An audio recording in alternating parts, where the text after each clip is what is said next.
Bonjour tout le monde, mercredi 21 février 2018, point bourse du jour. Hier, les marchés américains ont terminé en léger repli, le SP500 a perdu 0,58%, le Nasdaq 0,07, moins 0,07. En ce qui concerne le CAC, il a terminé en petite hausse, il est resté mou pendant toute la journée, sans aucune conviction, la visibilité reste faible, mais on a pu faire de beaux écarts, la volatilité intraday a été intéressante. Notamment, comme je vous le proposais dès le matin, on a pu vendre dans cette zone-là pour se racheter vers 50, et le soir même, on a pu revendre à plusieurs reprises dans la zone des 5285-90. C'est d'ailleurs ce que nous avons proposé sur le trade du jour, et par exemple la vente à 88,5, envoyée à 16h09, valable jusqu'à 17h30, avec les objectifs 76,5 et 56,5 qui ont été atteints le soir même. Donc bel écart pour terminer une séance qui était agréable. Donc on continue à travailler avec un biais vendeur, il n'y a pas de changement sur le fond, on vend sur des rebonds, donc pour ce matin, eh bien, on va reprendre les mêmes niveaux qu'hier, à savoir une vente possible dans cette zone-là d'une manière agressive, dynamique, sinon et surtout dans cette zone-là, bon, c'est ce que j'ai proposé sur le trade du jour, ce qu'on a proposé dans la salle des marchés également, donc de vendre à l'approche de 5285-90.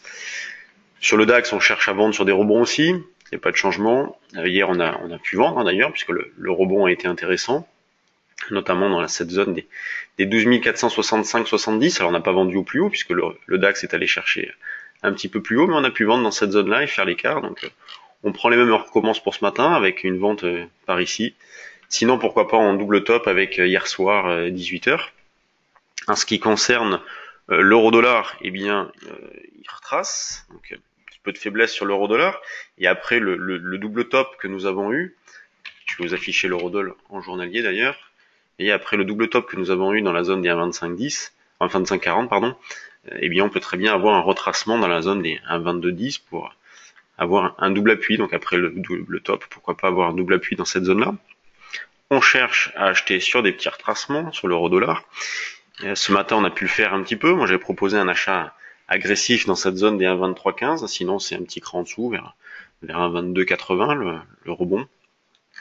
Donc voilà, un petit peu de faiblesse. C'est pas méchant, il n'y a pas de remise en question, mais il y a de quoi être méfiant, notamment si l'eurodoll part à la baisse, reste un petit peu plombé, eh bien on attendra davantage un signal technique. Pour ceux qui connaissent notre façon de travailler, ça sera surtout un signal d'achat DMI plus moyenne mobile, un signal fort pour rentrer en position. Mais sinon, on peut continuer à accumuler des petits écarts. C'est le même mot d'ordre sur les indices, sur le CAC, le DAX, l'eurodoll. Vu le manque de visibilité, on accumule les écarts. On le joue dans le sens d'une tendance, mais on ne joue pas forcément une poursuite de cette tendance. Donc on joue des mouvements, on cherche à capter des mouvements dans cette tendance de fond. Donc tendance de fond qui est baissière sur le DAX et sur le CAC, qui est haussière non infirmée sur l'euro-dollar. Sur les actions, on a eu pas mal de résultats ce matin, notamment Atos, qui a dégagé un chiffre d'affaires de 12,69 milliards d'euros en 2017. On a Orange qui a sorti ses chiffres du quatrième trimestre 2017, chiffre d'affaires en progression de 1,8%. Il y a Sartorius, Stellium Biotech qui a publié ses chiffres aussi. Ipsen qui a conclu un accord stratégique avec Arix pour développer et commercialiser des thérapies innovantes. Les chiffres d'Eramet. Donc pas mal de publications arbitrées ce matin. Quand on regarde les screeners, donc les valeurs qui bougent avec du volume, on a Oplata. Donc Oplata, déjà il y a eu une alerte volumière, une poursuite ce matin avec un gap à la hausse, elle prend 9% actuellement. On a Eramet, donc bonne réaction avec les chiffres. Donc hier c'était pas terrible, elle a terminé en baisse de 5 et puis ce matin elle prend 7. Donc de mauvaises anticipations apparemment sur les chiffres. On a Neolife qui bouge pas mal. Ça c'est une valeur que moi j'ai mis sous surveillance. Neolife, elle peut être intéressante à travailler, elle peut bouger fort. Donc pour du court terme, quelques heures, quelques jours, on peut s'intéresser à cette valeur. Nexity qui bouge avec du volume, Carmat. Donc on voit qu'on a pas mal de valeurs qui bougent avec du volume. À l'inverse, à la baisse, on a Stentis. C'est pas très très joli Stentis. On a GTT. Alors GTT, il y a eu quelque chose, il y a eu une news ce matin. Voilà, il y a Somerville Investment qui a mandaté la Société Générale pour se séparer de ces 10% du capital de la société. Donc ça impacte le titre. GTT perd 7%. Voilà, donc CGG, c'est toujours pas joli CGG, elle perd 1,5%. Bon, vraiment plombé, c'est pas beau, faut rester à l'écart de cette valeur. Souvent on est sollicité, ah c'est déjà beaucoup baissé, est-ce que vous pensez que c'est une opportunité? Et durant cette phase-là, systématiquement, on a répondu non. Alors c'est vrai qu'on est passé à côté de certains rebonds, mais en même temps, sur le fond, on a eu raison, puisque la valeur est quand même passée de 14 à 1,5. Alors dans le lot, il y a eu une augmentation de capital, il y a eu plusieurs OST. Et d'ailleurs, si vous voulez savoir comment fonctionne une OST, comment ça marche, comment participer, on fait une petite formation sur les actions la semaine prochaine à Bordeaux, donc mardi, si vous avez de l'intérêt. Si vous voulez avoir nos screeners pour détecter les valeurs, ce que je vous montre chaque matin, notre façon de travailler les actions, et vous êtes les bienvenus à Bordeaux mardi prochain.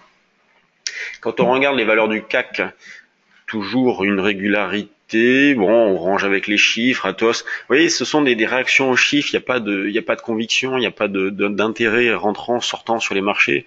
C'est vraiment de l'arbitrage par rapport aux chiffres et vraiment aucune conviction. Ce qui va dans le sens d'une poursuite de la situation actuelle, avec un marché qui reste très hésitant sur le fond, une alternance de mouvements haussiers-baissiers en fonction de la spéculation.